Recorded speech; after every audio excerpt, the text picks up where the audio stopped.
শুভ সকাল, good morning সবাইকে। তোমরা তো সবাই জানো সামনেই শিবরাত্রি। তো শিবরাত্রিকে ঘিরে কিন্তু আমাদের বাড়িতেও কিন্তু শিব পুজো করা হবে, আর এখানে কিন্তু মেনলি শিব পুজো করা হবে। তো আমার তরফ থেকে আমার ফেসবুক ফ্রেন্ড যারা ইউটিউব থেকে দেখছো, ইউটিউব সাবস্ক্রাইবার সবাইকে কিন্তু শিব পুজোতে আসার জন্য কিন্তু সবাইকে আমি আমন্ত্রণ জানাচ্ছি এই ভিডিওর মাধ্যমে। আর তোমরা ভিডিওটা কিন্তু প্রচুর প্রচুর শেয়ার করো। এখানে কিন্তু আমাদের শিব পূজা করা হয় প্রত্যেক বছর, এই গাছের নিচে কিন্তু আমরা করি।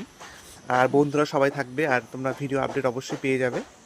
আর এখানে কিন্তু অনেক কিছু করা হবে। এখানে ফুলের নকশা করা হবে, শিবলিঙ্গটাকে সাজাতে হবে, এখানে ফুলের ডেকোরেশন আসবে, অনেক কিছু হবে।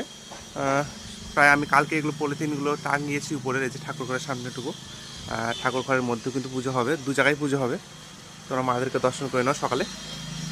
এই যে এখানে তো মহাদেব আছেই, মা আছে, বাবা আছে, দর্শন করো তোমরা সবাই।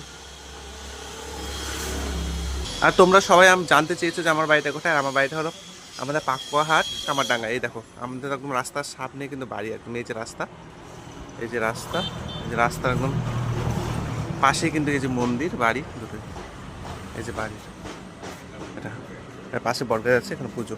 তো তোমরা সঙ্গে থেকেও সবাইকে আমন্ত্রণ রইলো। তোমরা কিন্তু অবশ্যই আসবে, আর পুজোর আপডেট তোমরা পেয়ে যাবে। আজকে কিন্তু সব বন্ধুরা আসবে, এগুলোকে সাজাবে। অনেক কিছু কাজ বাকি আছে এখন, যেহেতু কালকে শিবরাত্রি, আজকে সব কিছু করতে হবে। তো তোমরা টাটা সবাইকে, পুজোর আপডেট পেয়ে যাবে, কালকে আপডেট পেয়ে যাবে তোমরা।